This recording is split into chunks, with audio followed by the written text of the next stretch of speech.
416 podcast. This is the interview series, and today we are sitting down with Riley Nelson, a good friend of ours and a mentor of mine and a father figure to me, and one who has truly helped me as far as a gospel preacher, but even to be a better Christian. So I'm thankful for Riley sitting down with us and taking some time.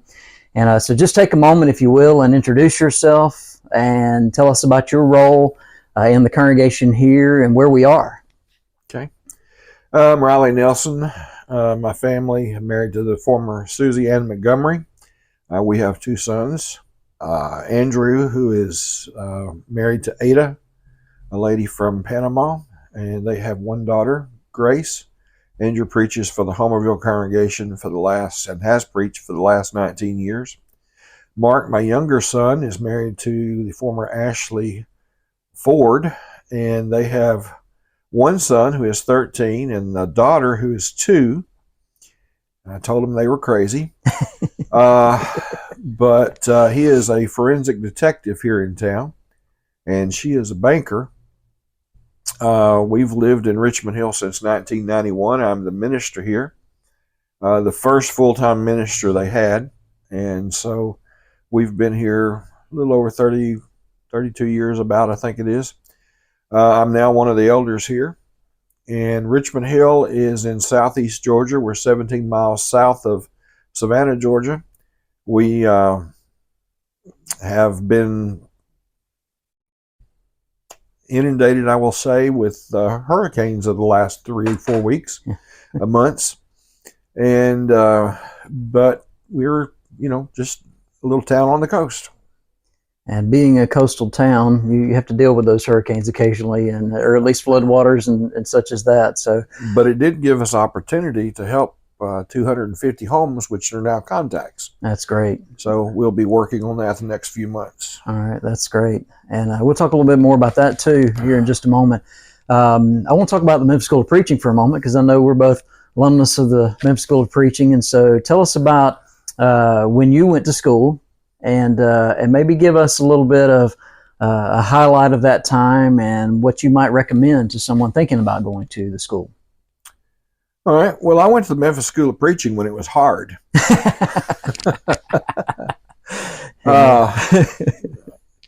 It was a great time in my life. I'd always wanted to preach. Didn't plan on going to the Memphis School of Preaching.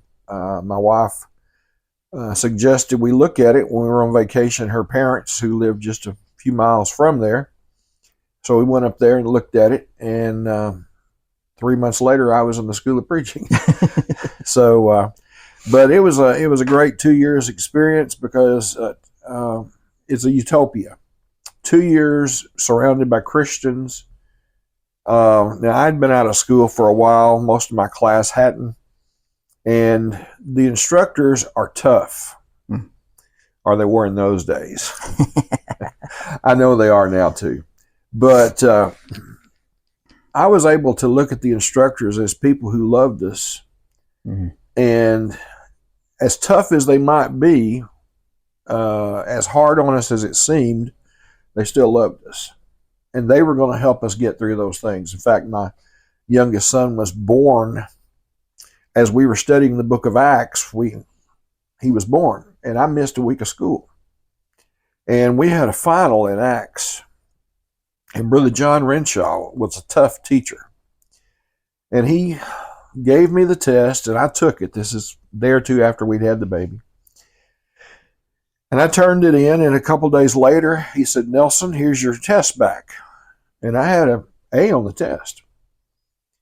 And I began to look through it, and first page, I missed 6 questions. Second page, I missed 6 questions. And I went to his office. I said, "Brother Renshaw," I said, "I got an A on this." He said, "You did?" I said, "Yes, sir. That's what you gave me." I said, "But I missed a bunch of questions." He said, "Nelson, did your wife have a baby this week?" "Yes, sir." "Get out of my office." So, they were fair. And if you were working, trying, they helped you. And that was our experience as well too. Just being there, they want you to succeed. Right. And so they're going to help you every way possible to make that, a reality for you, because we need gospel preachers, obviously. Sure. And, we talked about that yesterday a little bit, but obviously they want you to do the work. They want you to be working. And if you'll put the effort in, they're going to make sure that, you're able to get through the school. And it is tough. And it may be tougher for us than the newest guys going through. I have to say it too, even though I came through much later than you. That's just a thing that we do. But somebody looking to go to the school though needs to understand you've only got 2 years.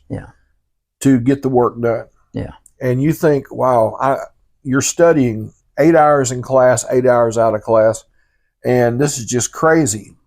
Well, wait till you get out here working. Right.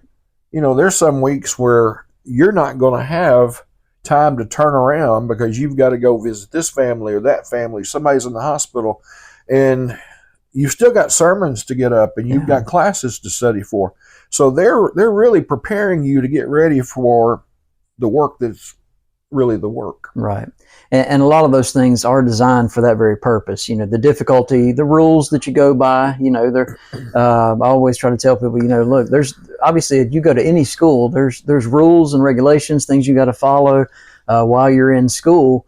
But those things also help you to know that when I get out, I'm going to be organized. When I get out, I'm going to, when I go to a congregation, the elders are going to ask of me certain things, and I'm going to need to perform my duties, the best of my ability.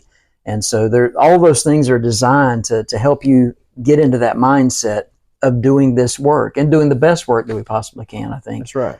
So when I think about, and you had some instructors that I didn't get to have, Brother Renshaw was one that you mentioned. Who's some of the others? Brother Mosier was one of the instructors. Sure. Of course, he's still there, and he was just beginning to teach. I think it was maybe his second full year of teaching. Yeah. And he was tough. He was really tough. Brother Whitaker was there. He taught preaching his work. He's the one that taught me really that you don't have to write down every word a professor says to take proper notes. Yeah. I thought you did. I thought that's what copious meant. That's what copious. Write them all down. And then one I was thinking about that you might have Brother McNutt. Yeah, Brother McNutt was special too. He taught a couple of classes for us. Now he was getting towards his last few years of teaching. One of the things I remember about him is he had a copy of one of our textbooks that was like the first or second edition. And the book we got was the 7th edition. But he was teaching us from his book. Right. But he was a good instructor. I love the book about him, the humor. Yeah. He just had so many special things to teach us. And probably one of my favorite instructors was Brother Curry. Brother Curry would go on Bible land trips, and Brother Dearman also told me one time, he said, we went on a trip with Brother Curry, and then, of course, you've got a guide telling you about the trip, and Brother Curry started talking, and the guide just sat down and let Brother Curry direct the trip. So it was great to be in the class, and that gave us a lot of practical experience. Brother Curry taught me patience with the congregation. He said, you're not going to change a congregation overnight. He said, you may go to a congregation that's other people say that's not a good congregation to go to. You don't want to go there. He said, you go, you teach the Bible, and you have patience with them, because if you don't go, who's going to go? Right. And that made sense to me. So absolutely, I learned to have patience with congregations. Well, and thinking about the congregation here and the work here, and I know you're serving also as an elder. You mentioned that. You've been here 32 years. Is that somewhere in that time frame? 24, 91. Whatever that math is. 4 minus 1 is 3. So October 3rd was my anniversary date of starting here. Wow. That's great. And obviously longevity in a congregation means so much, when you start thinking about the work, and, you've been here for births and deaths and everything, and seeing a lot of those young people grow up, and a lot of those young people we've, that were at camp with us now, married, and their young people are going to camp too, and so I know having that longevity and that history with the congregation means a lot. But serving now as an elder, how has that changed the work for you? I'm just, that may be of interest to some that are thinking about both roles as a preacher and also an elder. Well, you have to understand, we always wanted elders. Yeah. Some people kind of criticized us because we were doing things, but we didn't have elders. Right. Well, we had a great men's meeting. Sure. And but we had local men who didn't meet the qualifications. We had people come through who met the qualifications, but they were only here for 2 or 3 years. Right. So I fought being called the pastor of the congregation. I always took things to the men. And any preacher, young or old, who's working with a congregation without elders needs to understand, if somebody asks you something about can they do this or that, you say, I'm one person. Yeah. We'll have to talk to the men. So now we have elders, and it makes it a lot easier than making 12 phone calls just to make one. Sure. But it's changed somewhat. Mark Capron and myself are the elders here, and we may sit and discuss things. For when we first were appointed elders, we sat in this office sometimes 6-7 hours at a time, trying to figure out what to do, how to do it. So as far as the work of the congregation, it's made it somewhat easier now that we have elders. I think we're able to get more people who come through looking for a congregation now that we have elders. Most people want to worship in a congregation that has elders, right. Some leadership. So that's helped. That was a drawback not having elders. Yeah, and I'm sure that it has made the flow of the work, because that's how the Lord planned it. So, but it makes the flow of the work a lot easier, and it helps. At least in my estimation, it seems to help in the sense of when you have elders who are out front leading a congregation, it's easier for folks to follow rather than being without and so forth. And so and it's obviously that's the way the Lord planned for it to be, and so it's certainly a better way. And I know, and you and I have talked about that in the past. I know there's been criticism, but I know you and I have also talked about the fact that who do you go to when you have a delicate situation that you have to handle, and you don't call all 12 men to sometimes deal with certain things that need to be somewhat private, and so that makes that whole dynamic dealing with a men's meeting and things like that difficult. And so, but I'm certainly glad and proud for the congregation here to be able to move forward with that. And I know it's got to make the work a little bit easier. Might make your work as a preacher a little difficult too, So I keep wanting to fire one of the preacher, but I hear you, man. So obviously we're in Southeast Georgia, Richmond Hill, and but what I know of Georgia, especially South Georgia, is it's a mission field. And so if you will, just talk about that just a little bit, so that folks know the area, that this is a work that is in need of help. And this area is certainly in need of help. Yeah, Richmond Hill is considered one of the larger congregations in the area. And on any given Sunday morning, we'll probably have 70, maybe 80. We were up to 100 before COVID. And I would go to different places, and they would be having classes for small congregations. Mm-hmm. And when I go to the class, they were talking about 150 member congregations, and that's not small. Yeah. Right now, I know of 5 or 6 congregations that the average attendance on Sunday morning, I'll say, is 20 or less. Yeah. And that's in Southeast Georgia. Richmond Hill is 17 miles south of Savannah. From Macon to Savannah is about a 3-hour drive. There may be possibly now 6 or 7 congregations. Average attendance at those congregations would be somewhere between 10 some of them 5 and 20. Yeah. And it's a difficult work down here, partly because there are not a lot of congregations in Southeast Georgia. There's not a lot of money in Southeast Georgia either. Right. Some of the counties, you just can't find work. I mean, there's a lot of timber. Right. You know, we're blessed to be near Fort Stewart, Fort Hunter. We're blessed to be in near Savannah, so where there's, you know, jobs. Right. But you know, there are a lot of places where there are not a lot of jobs, so people come in, they can't find a job, they move on. You know, we reopened the work down in Darien. Yeah. That congregation actually was closed. They were about to sell the building. We reopened it. We found a minister. Brother Marty Broom, he baptized probably close to 50 people, if not 50 people, in 15 years. Now, some places they say only 50 people in 15 years. Yeah. In South Georgia, that's great work. Yeah, that is. However, they couldn't find work, so they're not there anymore. Yeah. They're down to about 14 or 15 people.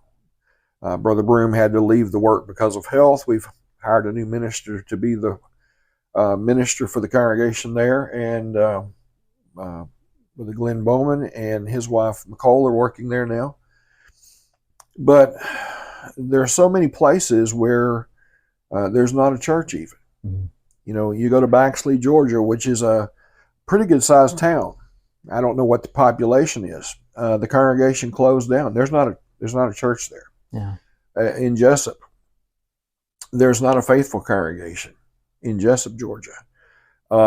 Eastman closed its doors. There's 2 or 3 others that have closed since I've been here. And it's not because the people who are there don't work as far as trying to get people to come in. Maybe they don't know exactly how. Maybe there needs to be more teaching on how to evangelize and things like that.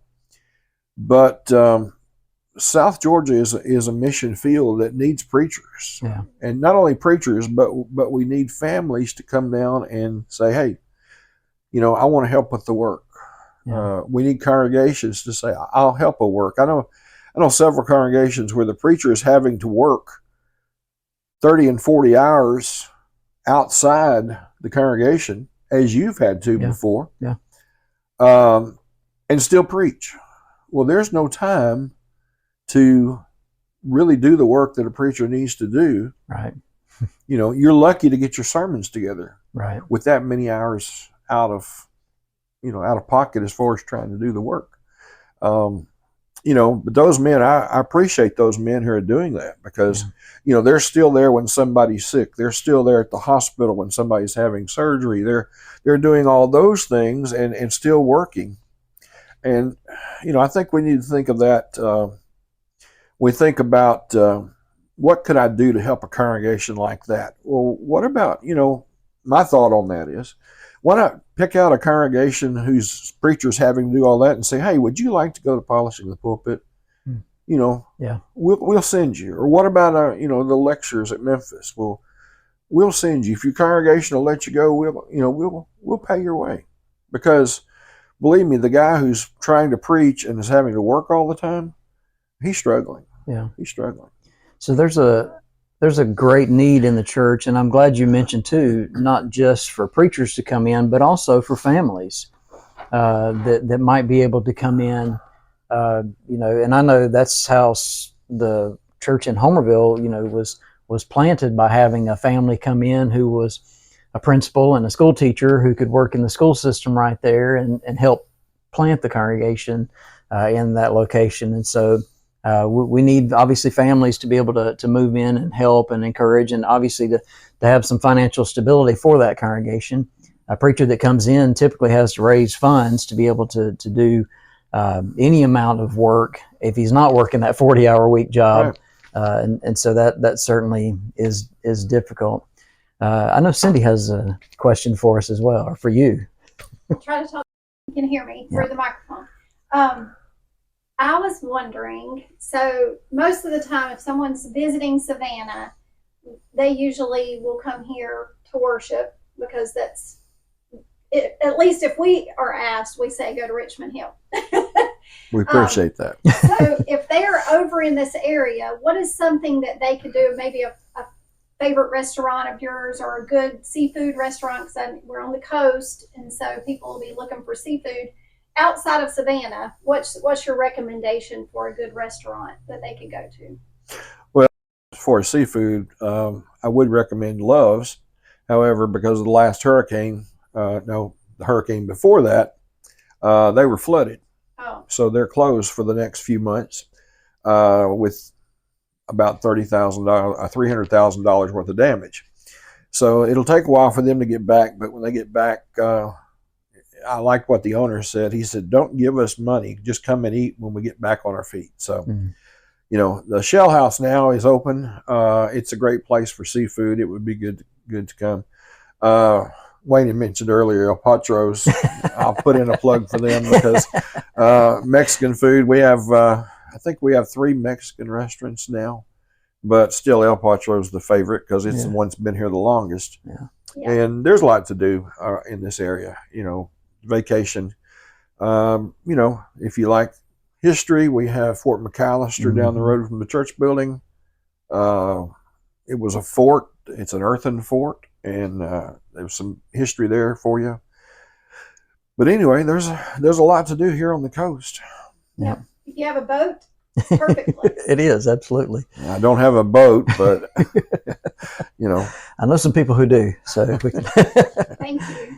Well, and so what we hope is obviously that folks who are coming through the area, you know, maybe they're traveling, you know, stop in, visit Richmond Hill. It's a great family here. And so we hope that you'll come by and encourage them. They will be an encouragement to you, I promise, if you'll stop here. And if you're looking for work to help, any of the works in South Georgia, get in touch with Brother Riley Nelson, and he will give you some direction maybe and get you in touch with the right people. And so thankful for Riley sitting down with us. We'll have all of in the show notes and the description below, we will have all of the information for the Richmond Hill congregation and any other links. And of course, you can find us on YouTube as well as through the Scattered Abroad Network, through the podcast. And so thankful for you tuning in and listening to us. And so we will hope to see you further down the road.